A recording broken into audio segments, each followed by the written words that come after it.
En ce temps-là, Jésus disait à ses disciples, « Si vous m'aimez, vous garderez mes commandements.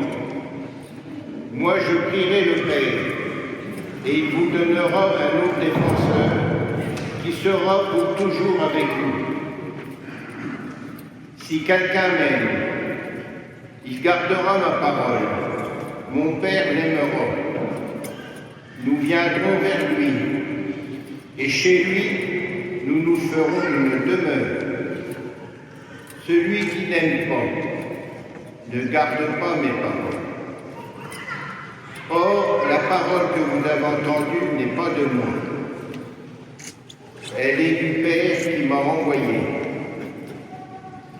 Je vous parle ainsi, tant que je demeure avec vous. Mais le défenseur, l'Esprit Saint, que le Père enverra en mon nom, lui vous enseignera tout, et il vous fera souvenir de tout ce que je vous ai dit. Acclamons la parole de Dieu. Louange à toi, Seigneur Jésus.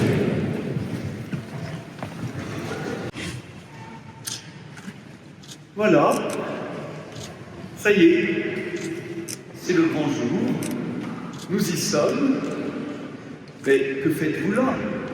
Selon l'expression populaire, quel bon vent vous a amené ici? Ce bon vent, c'est l'Esprit Saint qui vous a attiré jusqu'au sacrement, baptême, communion, confirmation. C'est lui qui a fait naître en vous ce désir de Dieu à travers beaucoup de rencontres et d'expériences. Alors merci pour les lettres que vous m'avez écrites pour demander le baptême, pour demander communion et confirmation. Je puise au fil de l'homélie quelques expressions dans ces lettres et j'ai remarqué d'abord la diversité des chemins qui vous ont mené jusqu'à demander le sacrement. Pour beaucoup, la famille a joué un rôle. Mon arrière-grand-mère m'a transmis la foi, et ça peut remonter aussi haut. Et puis, il y a la rencontre des chrétiens qui vous ont marqué.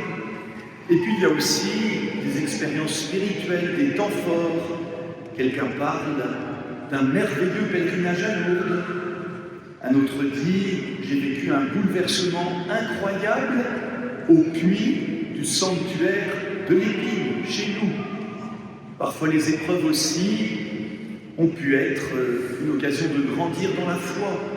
Après un temps d'éloignement, quelqu'un dit, j'ai crié à l'aide à Dieu et il a essuyé mes larmes. Et puis bien sûr le baptême reçu lors de la vigile pascale.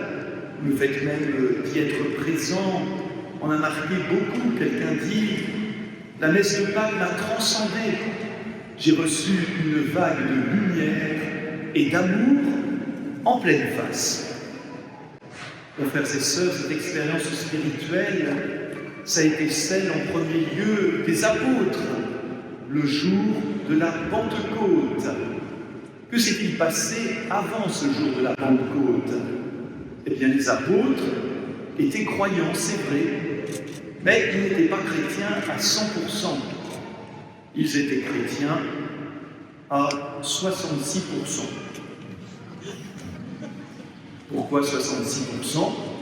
Ça fait les 2 tiers. Ben parce qu'ils croyaient en Dieu, le Père, créateur. Ils étaient juifs, donc on leur avait bien sûr enseigné, Dieu créateur du ciel et de la terre. Puis ils avaient rencontré Jésus, ils avaient mis leur foi en Jésus, ils avaient reconnu qu'ils étaient le Christ. Mais il manquait l'Esprit Saint. Alors ça fait un signe de croix un peu étrange. Au nom du Père et du Fils, et c'est tout. Ça ferait un baptême très étrange. Je te baptise au nom du Père et du Fils, et puis c'est tout. Quand il manque l'Esprit Saint, il manque celui qui vient du Père et du Fils. Il manque celui qui va habiter nos cœurs. Et la preuve d'ailleurs que l'Esprit Saint manquait terriblement aux apôtres, pourtant croyants, eh bien c'est qu'ils ont peur. Ils sont enfermés à double tour à Jérusalem. Peur des Juifs, peur des Romains, peur de tout. Et ils n'osent pas témoigner. Mais ils se souviennent bien sûr de la promesse de Jésus. Je vous enverrai du haut du ciel, le Père enverra en mon nom l'Esprit Saint, le défenseur. Il vous rappellera toutes les paroles que je vous ai dites et il vous enverra annoncer mon nom partout dans le monde. Alors ils attendent, comme vous. Eux, ils ont attendu 50 jours. Plusieurs parmi vous ont attendu de nombreuses années, le temps que ça mûrisse, le temps de se sentir prêt, le temps parfois d'un déclic. Mais voilà, le désir était tellement grand, je cite, par la confirmation, je souhaite devenir un être de lumière. Eh bien, votre désir aujourd'hui rencontre le désir de Dieu. Et soudain, le jour de la Pentecôte à Jérusalem, l'Esprit Saint arrive. Un bruit comme un violent coup de vent, un feu qui se partage pour reposer sur chacun des disciples présents, hommes et femmes. Et tout d'un coup, les portes s'ouvrent, la peur tombe, et les disciples sont capables de s'adresser à cette foule réunie ce jour-là, lors de cette fête, où l'Esprit Saint est comme un vent, il est un souffle, il vous donne de respirer profondément l'amour de Dieu, il vous donne de l'endurance. L'Esprit Saint est aussi un feu qui enflamme nos cœurs, qui nous donne de l'ardeur, qui nous rend chaleureux, qui nous rend lumineux. Et puis l'Esprit Saint surtout, et enfin, nous libère de nos peurs, de nos enfermements, parfois aussi de nos mesquineries, des choses qui nous bloquent, des pardons que nous n'arrivons pas à donner. Et les voilà, ces apôtres capables de parler librement, sincèrement, fortement de ce qui les anime, c'est-à-dire l'amour de Dieu et la foi en Jésus-Christ. Or, l'Esprit Saint va renouveler en vous tous ces dons, je les rappelle, les fameux 7 dons sacrés de l'Esprit Saint, l'intelligence de Dieu, la connaissance de son amour, le conseil, la sagesse pour suivre le chemin de Jésus, le respect de Dieu, la prière. Ce respect de Dieu est aussi celui, enfin, de savoir que Dieu est amour, qu'il est seulement amour.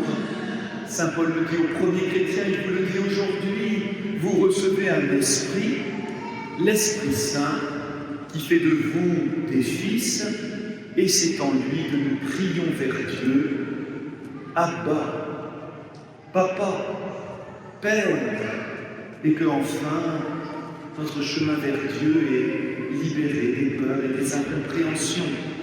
Et puis enfin, le 7e don de l'Esprit Saint, l'esprit de force. May the force be with you. Que la force soit avec vous. Nous ne sommes pas chez les Gilaï, nous sommes dans l'Église catholique. Et cette force de Dieu, elle est pour mener le beau combat. Le combat de l'amour de Dieu, le combat d'une vie chrétienne ardente.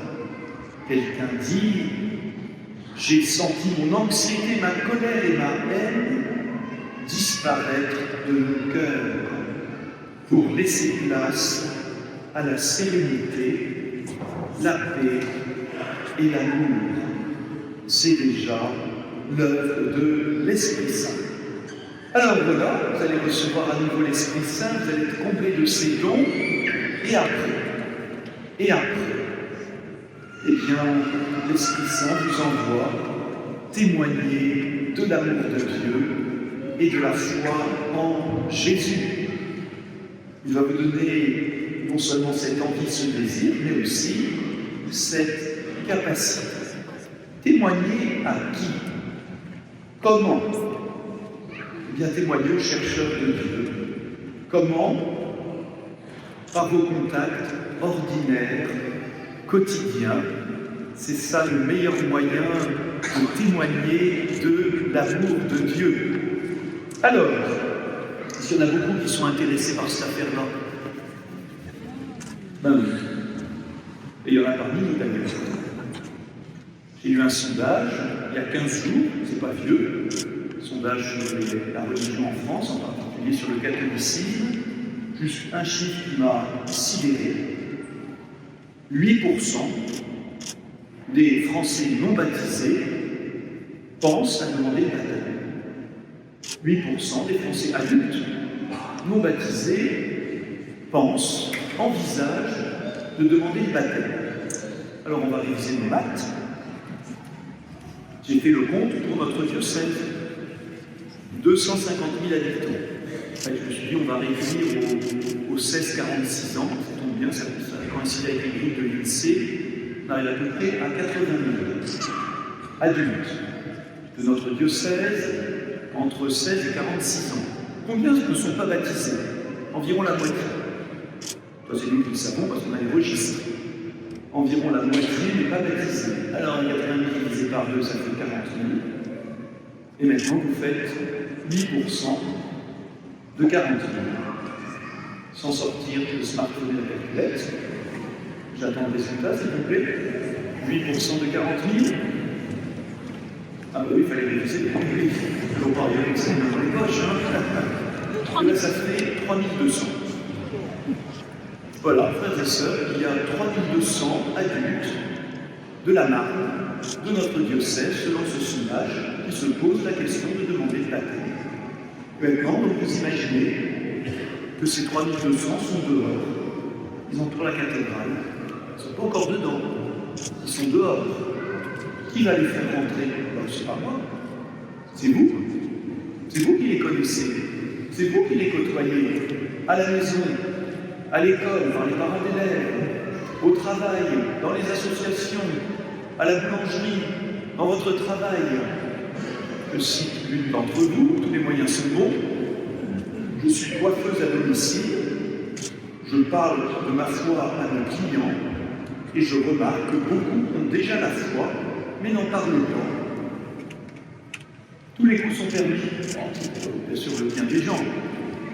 Voilà, frères et sœurs, à vous de témoigner de la joie qui vous habite, à vous d'aider ces 3200 adultes qui se posent la question du baptême, et excusez-moi de rajouter que je n'ai même pas compté ceux qui sont déjà baptisés, mais pas encore confirmés. En fait, il y en a autant. Et préparons-nous ensemble à vivre à travers vous. C'est un peu comme, on va dire, un peu l'avant-garde d'un grand renouvellement de notre Église, d'un grand et rapide renouvellement de notre Église. Les baptêmes vont se multiplier, les confirmations vont se multiplier, le réveil est en cours, vous en êtes l'avant-garde, nous sommes avec vous, et ensemble, réjouissons-nous de l'action de l'Esprit Saint. La fin du récit que nous n'avons pas lu dans les Actes des Apôtres dit que, après le don de l'Esprit Saint, après le discours de Saint-Pierre, ce jour-là, environ 3000 personnes à Jérusalem demandèrent le baptême. J'y vois un signe. Ces 3000 sont encore là aujourd'hui. Ils nous attendent. Préparons-nous à aller à leur rencontre et réjouissons-nous aujourd'hui avec vous, frères et sœurs, de ce don magnifique de l'Esprit Saint. Amen.